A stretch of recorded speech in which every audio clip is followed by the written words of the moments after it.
آپ بتاؤ دمبے کے پیچھے اتنی موٹی چکی. بچپن میں دیکھتا تھا کہ یار یہ بیچارے کو اللہ نے خامخواہ میں ٹینشن میں ڈال دیا. اللہ معاف فرمائے, وسوسے آتے ہیں نا شیطانی. بکرا آرام سے دم ہلاتا ہوا گھوم رہا ہوگا, بکری آرام سے دم ہلاتی گھومتی, اونٹنی بھی آرام سے, بندر اپنی دم سے کہاں کہاں جاتا ہے, یہ پورا اتنا بڑا توبڑا لے کے جہاں جا رہی ہے, پیچھے اس کی ٹینشن. مجھے یہ بات سمجھ میں آتی نہیں تھی نا, کیونکہ ہم تو اگر دمبے کا گوشت کھاتے بھی تھے تو وہ سارا چربی صابن بنانے والے کو دے دی یا ویسے ہی پھینک دی, اور گوشت کو صاف ستھرا کر کے کوکنگ آئل میں پکا کے کھاتے تھے. اگر دمبا کبھی کھانا نصیب بھی ہوا, بکرا بھی ایسے ہی کھا رہے ہوتے ہیں. میرا کسی گاؤں جانا ہوا, اس گاؤں میں نے دمبے کا سالن کھایا, بہت ٹیسٹی, اور ہضم بھی بہت ہونے لگا. ہضم ایسا ہو رہا ہے کہ میں نا تھوڑے دنوں میں لال ٹماٹر بننا شروع ہو گیا. بہت پرانا واقعہ, اور گاؤں میں ٹھنڈ بھی تھی. تو میں نے کہا یار میرا تو میدا اتنا پاورفل ہے نہیں کہ میں یہ اتنا گوشت بھی ہضم کر رہا ہوں, تو یہ پکاتے کیسے ہیں؟ میرا خیال تھا کوکنگ آئل بہت ہی اچھا قسم کا ڈالتے ہیں یہ لوگ. ایک دن میں باورچی کے پاس گیا, کک کو میں نے دیکھا, میں نے کہا کر کے آ رہا ہے. اس نے دمبا ذبح کیا اور اس کی چکی سمیت گوشت اس میں ڈال دیا.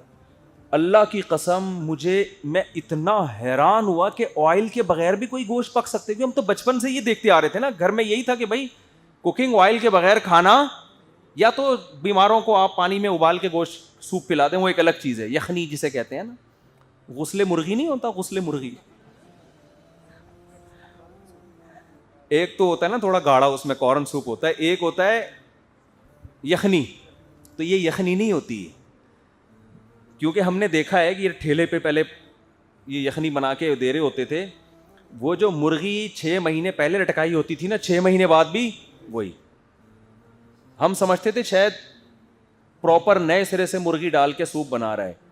پھر میرے بڑے بھائی نے مجھے بتایا کہ یہ مرغی کا سوپ نہیں ہوتا, یہ غسل مرغی ہے. مرغی کو پانی میں نہلا کے باہر نکالا, یعنی اس کو گوشت کو نا بس وہ پلا دیا, اس سے تھوڑا سا ٹیسٹ آ, باقی پتہ نہیں الگ سے کچھ ڈال دیتے ہیں اس میں. تو اس کا نام میں نے اب یخنی ہٹا کے کیا رکھ دیا ہے, غسل مرغی. تو ہم تو یہ سمجھتے تھے بغیر آئل کے اگر گوشت کھلانا ہی ہے کسی کو تو پانی میں بوائل کر کے وہ سوپ پلاتے ہیں, ورنہ سالن جو پکتا ہے وہ تو آئل میں ہی پکتا ہے. تو میں حیران ہو گیا, میں ان کے کچن میں گیا, میں نے کہا اب یہ ڈالے گا اتنا بڑا گھی کا ڈبہ اس میں الٹے گا, نہیں الٹ رہا. وہ پوری چکی سمیت چربی سمیت اس نے پکایا, اور آئل تیل بھی اس میں, ظاہر ہے وہ گھی تو جب پگھل کے تیل بن جاتا ہے تو وہ اس کا ٹیسٹ بھی ایک نمبر, لذت میں بھی, اور ہضم بھی ہو رہا ہے. میں اتنا حیران ہوا کہ یار ہمیں یہ چیز, ہمارے گھر میں آج تک یہ اتنی سینس نہیں ہے یہ اس طرح بھی پکا سکتے ہیں. تو کیا ہے, کمپنیوں نے ایڈورٹائزمنٹ اتنی کی ہے کوکنگ آئل کی, اتنی کی ہے کہ کلچر یہ بن گیا ہے کہ یہ دمبی اور یہ بھیڑ بیوقوف ہیں جو کئی سال اتنا بڑا گھی کا ڈبہ اٹھا کے گھومتے ہیں, اور معاذ اللہ قدرت نے ان کو خامخواہ میں ٹینشن میں ڈال دیا.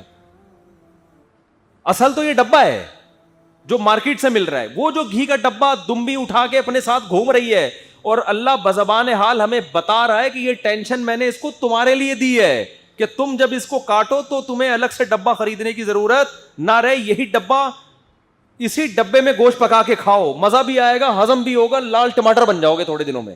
ہم تو جب آئے نا وہاں سے 1 مہینے کا کوئی دورہ وورا تھا وہاں پہ, جو دورہ صرف نہ وغیرہ ہوتا ہے, جب میں آیا تو مجھے اتنا میں لال ٹماٹر موٹا تازہ ہو گیا تھا کہ مجھے میرے دوست کوئی کہہ رہا ہے میک اپ کر کے آیا ہے, کوئی کہہ رہا ہے سردی سے سویلنگ ہو گئی ہے, اور آنکھوں میں ایسے سرخ ڈورے, اور بہت ہی خاندانی صحت.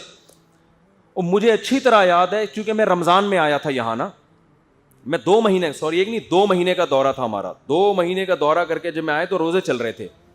جب میں یہاں پہنچا ہوں تو میں نے افطاری میں گھر میں کھانا کھایا, اس کے بعد میرے پیٹ میں مروڑ ہونا شروع, کیونکہ وہ آئل اب آ گیا, آئل میں پکا ہوا سالن تھا. وہ 2 مہینے جب میدے نے خالص چیز کھائی ہے تو اس کو اب آئل سمجھ میں نہیں آیا. ہمارا جو آئل کھا کے پیٹ خراب نہیں ہو رہا نا, یہ اس کی علامت نہیں ہے کہ آئل صحیح ہے, یہ ہمارا پیٹ اتنا خراب ہو گیا ہے کہ اب یہ اچھی چیز اس کو سمجھ میں آ نہیں رہی, یہ ڈھیٹ ہو گیا ہے. جیسے پہلی دفعہ چرس کا سٹا لگاؤ تو بے ہوش ہو جاؤ گے, الٹیاں شروع ہو جائیں گی.